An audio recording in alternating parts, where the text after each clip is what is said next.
আউযু বিল্লাহি মিনাশ শাইতানির রাজিম। বিসমিল্লাহির রহমানির রহিম। পর্দার উপরে হাদিস হযরত আলী রাদিয়াল্লাহু তাআলা আনহু থেকে বর্ণিত। হাদিস আন আলী রাদিয়াল্লাহু তাআলা আনহু ক্বালা ক্বালা লি রাসূলুল্লাহি সাল্লাল্লাহু আলাইহি ওয়াসাল্লাম লা তুদবিন নাযারান নাযারা ফা ইন্নাল উলা লাকা ওয়া লাইসাত লাকাল আখিরাত। হযরত আলী রাদিয়াল্লাহু তাআলা আনহু থেকে বর্ণিত, তিনি বলেন, রাসূল সাল্লাল্লাহু আলাইহি সাল্লাম বলেছেন, আমাকে কোনো অমুহরিমা স্ত্রীলোকের প্রতি এক নাগাড়ে তাকিয়ে থাকবে না। প্রথমবারের দৃষ্টি তোমার জন্য বৈধ, তারপরে দৃষ্টি অবৈধ। মুসনাদে আহমদ 1369, আবু দাউদ 2149। রাবি পরিচিতি: হযরত আলী রাদিয়াল্লাহু তাআলা আনহু ছিলেন ইসলামের চতুর্থ খলিফা। তিনি 600 খ্রিস্টাব্দে মক্কার কুরাইশ বংশের বনু হাশিম গোত্রে জন্মগ্রহণ করেন। তিনি মহানবী হযরত মুহাম্মদ সাল্লাল্লাহু আলাইহি সাল্লামের চাচা আবু তালিবের পুত্র ছিলেন। তার ডাকনাম ছিল আবু তুরাব এবং আবু হাসান। বাল্যকাল থেকেই তিনি হযরত মুহাম্মদ রাসূলুল্লাহ সাল্লাল্লাহু আলাইহি সাল্লামের সাথে থাকতেন। মহানবী সাল্লাল্লাহু আলাইহি সাল্লামের প্রতি তার অগাধ আস্থা ও বিশ্বাস ছিল। তাই 10 বছর বয়সে তিনি ইসলাম গ্রহণ করেন। বালকদের মধ্যে তিনিই প্রথম ইসলাম গ্রহণকারী সাহাবী। মহানবী হযরত মুহাম্মদ সাল্লাল্লাহু আলাইহি সাল্লাম হিজরত করে মদিনা যাওয়ার সময় হযরত আলী রাদিয়াল্লাহু তাআলা আনহুকে আমানতের মালের দায়িত্ব দিয়ে তার বিছানায় রেখে যান। জীবনের কঠিন ঝুঁকি সত্ত্বেও তিনি এর দায়িত্ব যথাযথভাবে পালন করেন। মহানবী সাল্লাল্লাহু আলাইহি সাল্লামের দেওয়া দায়িত্বের চেয়ে তিনি তার জীবনের মূল্য তুচ্ছ মনে করেছেন। দায়িত্ব পালনই ছিল তার কাছে বড় ব্যাপার। হযরত আলী রাদিয়াল্লাহু তাআলা আনহু এর মতো সত্যের পথে জীবন বাজি রাখা যুবক খুব কম আছে। বীরত্ব: হযরত আলী রাদিয়াল্লাহু তাআলা আনহু ছিলেন শৌর্য, বীর্য ও অসাধারণ শক্তির অধিকারী। তার নাম শুনলে কাফিরদের মনে ত্রাস সৃষ্টি হতো। বদর যুদ্ধে অসাধারণ বীরত্বের জন্য রাসূল সাল্লাল্লাহু আলাইহি সাল্লাম তাকে জুলফিকার বা তরবারি উপহার দেন। খাইবারের কামুস দুর্গ জয় করলে হযরত মুহাম্মদ সাল্লাল্লাহু আলাইহি সাল্লাম তাকে আসাদুল্লাহ বা আল্লাহর সিংহ উপাধি প্রদান করেন। হুদাইবিয়া সন্ধি তিনি নিজ হাতে লিখেছিলেন। মক্কা বিজয়ের সময় মুসলিম বাহিনীর পতাকা তার হাতে ছিল। হযরত আলী রাদিয়াল্লাহু তাআলা আনহু অসাধারণ মেধার অধিকারী ছিলেন। ছোটবেলা থেকেই তিনি ছিলেন জ্ঞান তাপস ও জ্ঞান সাধক। তিনি সর্বদা জ্ঞান চর্চা করতেন। হাদিস, তাফসির, আরবি সাহিত্য ও আরবি ব্যাকরণে তিনি খুব যুগের সেরা ব্যক্তিত্ব ছিলেন। তার রচিত দেওয়ানে আলী নামক কাব্যগ্রন্থটি আরবি সাহিত্যের অমূল্য সম্পদ। হযরত আলী রাদিয়াল্লাহু তাআলা আনহু সারা জীবন জ্ঞান সাধনায় ব্যস্ত থাকায় সম্পদ উপার্জন করার সময় পাননি। তিনি অনাড়ম্বর ও সহজ সরল জীবনযাপন করতেন। নিজ হাতে কাজ করে উপার্জন করতেন, কঠোর পরিশ্রম করে জীবিকা নির্বাহ করতেন। কখনো না খেয়ে থাকতেন, তবুও আক্ষেপ করতেন না। বাসায় কোনো কাজের লোক ছিল না। তার স্ত্রী রাসূল সাল্লাল্লাহু আলাইহি সাল্লামের আদরের কন্যা হযরত ফাতিমা রাদিয়াল্লাহু তাআলা আনহা নিজ হাতে জাতা পিষে গম গুঁড়ো করতেন ও রুটি তৈরি করতেন। মুসলিম জাহানের খলিফা হওয়ায় তিনি বাসায় কোনো কাজের লোক রাখেননি। ইসলামের সেবা তিনি আর্থিকভাবে সচ্ছল না হওয়ায় ধন সম্পদ দিয়ে ইসলামের উল্লেখযোগ্য সেবা করতে পারেননি। তবে তার শৌর্য, বীর্য, সাহসিকতা ও লেখনীর মাধ্যমে তিনি ইসলামের অনেক সেবা করেছেন। সাহসিকতা, বীরত্ব, জ্ঞান চর্চা, আত্মসংযম ও অনাড়ম্বর জীবনযাপনে হযরত আলী রাদিয়াল্লাহু তাআলা আনহু আমাদের সকলের আদর্শ। হযরত উসমান রাদিয়াল্লাহু তাআলা আনহু এর মৃত্যুর পর 656 সালে হযরত আলী রাদিয়াল্লাহু তাআলা আনহু ইসলামের খলিফা নির্বাচিত হন। কিন্তু খেলাফতের শুরু থেকেই তিনি বিভিন্ন সমস্যার সম্মুখীন হন। মক্কায় মা আয়েশা রাদিয়াল্লাহু তাআলা আনহা ও তালহা রাদিয়াল্লাহু তাআলা আনহু এবং জুবাইর রাদিয়াল্লাহু তাআলা আনহুর নেতৃত্বে একটি দল খিলাফতের বিরোধিতা করেন এবং উষ্টের যুদ্ধে হযরত আলীর বিরুদ্ধে যুদ্ধ করেন। এই যুদ্ধে হযরত আলী রাদিয়াল্লাহু তাআলা আনহু বিজয়ী হন। এরপর সিরিয়ায় গভর্নর মুয়াবিয়া ইবনে আবু সুফিয়ান উসমানের হত্যার প্রতিশোধ নেওয়ার দাবিতে হযরত আলীর বিরুদ্ধে বিদ্রোহ করেন। সিফফিনের যুদ্ধে এই দুই শক্তির সংঘর্ষ হয়। যুদ্ধের শেষে একটি সালিসি বোর্ড গঠন করা হয়, কিন্তু এই সালিসি বোর্ডের সিদ্ধান্ত সবার মনোযোগ কাটতে পারেনি। ফলে হযরত আলী রাদিয়াল্লাহু তাআলা আনহু এর কিছু অনুসারী তার বিরোধিতা করে খারিজি নামে একটি গোষ্ঠী গঠন করে। হযরত আলী রাদিয়াল্লাহু তাআলা আনহু খারিজিদের বিরুদ্ধে 658 সালে নাহরাওয়ানের যুদ্ধে তাদের পরাজিত করেন। 661 সালে একজন খারিজি ভিন্ন মতাবলম্বী ইবনে মুলজাম হযরত আলীকে কুফার মসজিদে তলোয়ারের আঘাতে হত্যা করেন। ইন্না লিল্লাহি ওয়া ইন্না ইলাইহি রাজিউন।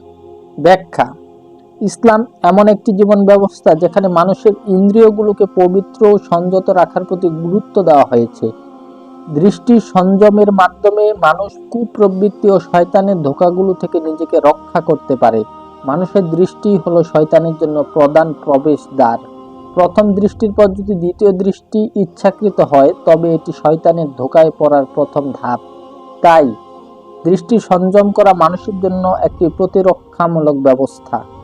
হঠাৎ করে কেউ যদি কোনো গায়রে মুহাররাম নারী বা পুরুষকে দেখে ফেলে তবে তা মাফযোগ্য, কিন্তু ইচ্ছাকৃতভাবে দ্বিতীয়বার তাকানো নিষিদ্ধ। এটি ব্যক্তির চরিত্রকে নেতিবাচক প্রভাব ফেলে এবং সমাজে অশ্লীলতার বিস্তার ঘটায়।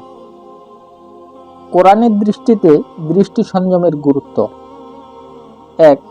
আল্লাহ বলেন, দৃষ্টি সংযত রাখার ব্যাপারে আল্লাহ তাআলা সূরা নূরের 30 নম্বর আয়াতে বলেছেন, কুল্লিল মুমিনিনা ইয়াগুদ্দুনা মিন আবসারিহিম ওয়া ইয়াহফাজু ফুরুজাহুম যালিকা আযকালাহুম ইন্নাল্লাহা খাবীরুম বিমা ইয়াসনাউন। নবী, মুমিন পুরুষদের বলে দাও তারা যেন নিজেদের দৃষ্টি সংযত করে রাখে এবং নিজেদের লজ্জাস্থান সমূহের হেফাজত করে। এটি তাদের জন্য বেশি পবিত্র পদ্ধতি। যা কিছু তারা করে আল্লাহ তা জানেন। দৃষ্টি সংযতের আদেশ নারীদের জন্য। পুরুষদের যেমন দৃষ্টি সংযত রাখতে হয় তেমনি ভাবে নারীদেরও দৃষ্টি সংযত রাখতে হয়। আল্লাহ তাআলা সূরা নূরের 31 নম্বর আয়াতে বলেন, আল্লাহ আরো বলেন, মুমিন নারীদের বলুন তারা যেন তাদের দৃষ্টি সংযত রাখে এবং তাদের লজ্জাস্থান হেফাজত করে। সূরা আন-নূর 31 নম্বর আয়াত। 3. পবিত্রতা রক্ষার উপায়। সূরা নূরের 21 নম্বর আয়াতে আল্লাহ তাআলা বলেন, তোমরা শয়তানের পথ অনুসরণ করো না। এই আয়াতগুলো আমাদের শিক্ষা দেয় যে দৃষ্টি সংযত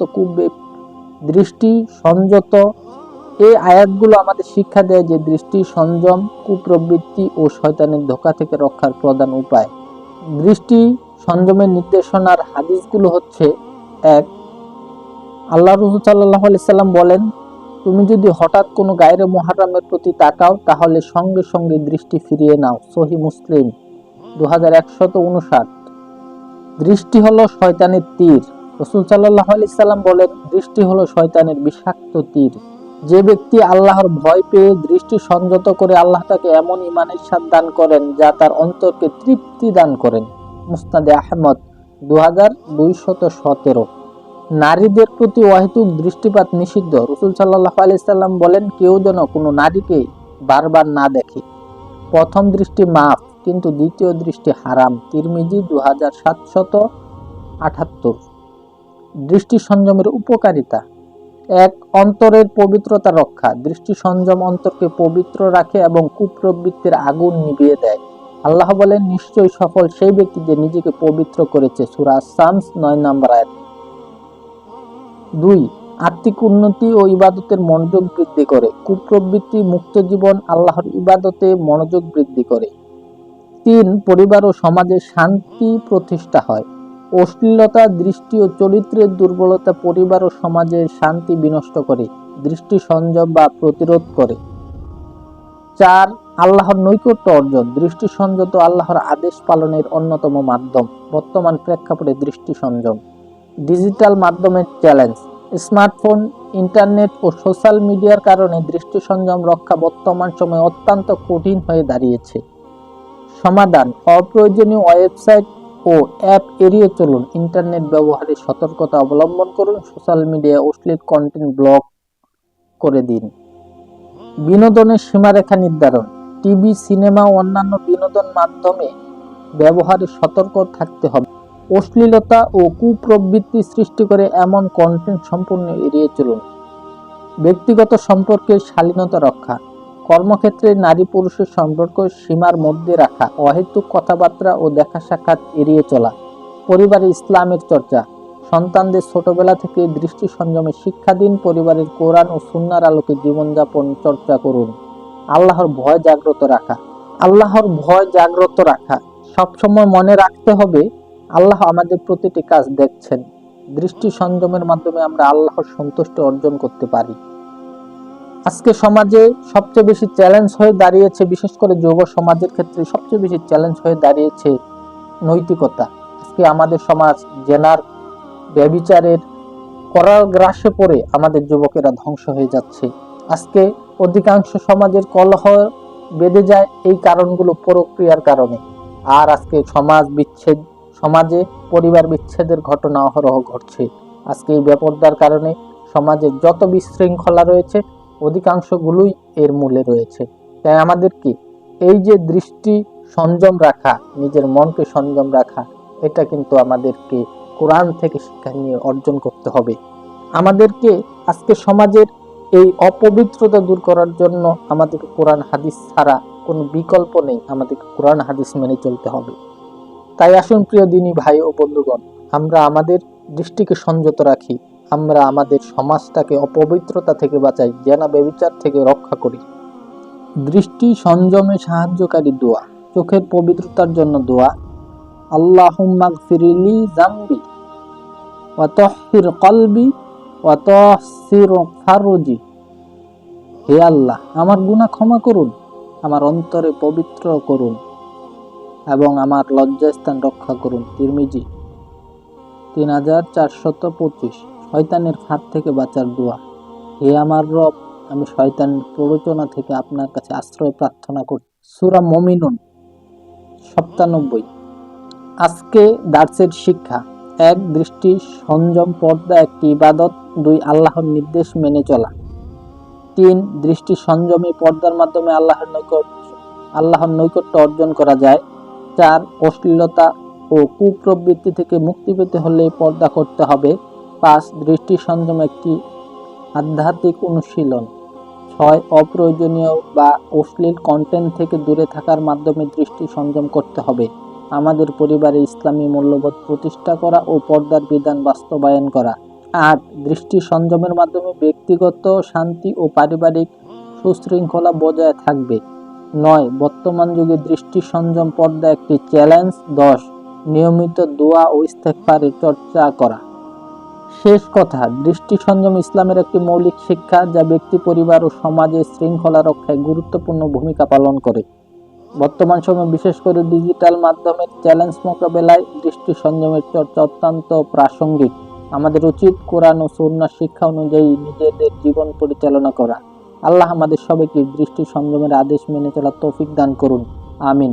তাই আসুন আমরা আমাদের সমাজের সকল অনৈতিকতাকে দূরে ঠেলে দিয়ে আমরা নৈতিকতা সমৃদ্ধ একটি সমাজ যদি প্রতিষ্ঠা করতে চাই, আমরা আমাদের যুব সমাজকে নৈতিকভাবে গড়ে তুলতে হবে। আর এই নৈতিকভাবে গড়ে তোলার জন্য সবচেয়ে বেশি কার্যকর আমার মনে হয় এই সময়ে দৃষ্টি সংযত রাখা। তাই এই হাদিসটি আমরা নিজেরা ব্যক্তিগতভাবে আমল করি এবং সমাজে এই হাদিস আমলের ক্ষেত্রে আমরা সহায়তা করি, আমরা সমাজে এই হাদিসটি ছড়িয়ে দিই। আল্লাহ তাআলা তৌফিক দান করুন, এই হাদিসের শিক্ষা অনুযায়ী আমাদের জীবন বাস্তবায়ন করার তৌফিক দান করুন। আমরা আমাদের সমাজ যেন এই হাদিসের উল্লেখে চালাতে পারি সেই তৌফিক দান করুন, আমিন। ওয়া আখিরু দাওয়ানা আলহামদুলিল্লাহি রাব্বিল আলামিন। আলহামদুলিল্লাহ, আমরা হযরত আলী রাদিয়াল্লাহু তাআলা আনহু থেকে বর্ণিত পর্দা সংক্রান্ত হাদিসের দার্স শেষ করলাম। সংক্ষিপ্ত দার্স এখানে পেশ করা হয়েছে। বিস্তারিত জানতে আপনারা আরো বেশি পড়ুন এবং গবেষণা করুন। আপনারা যদি আমার চ্যানেলে নতুন হয়ে থাকেন তাহলে আপনাদের কাছে অনুরোধ থাকবে চ্যানেলটি ছড়িয়ে দিন, লাইক, কমেন্ট, শেয়ার করে উৎসাহ প্রদান করুন। ওয়া আখিরু দাওয়ানা আলহামদুলিল্লাহি রাব্বিল আলামিন।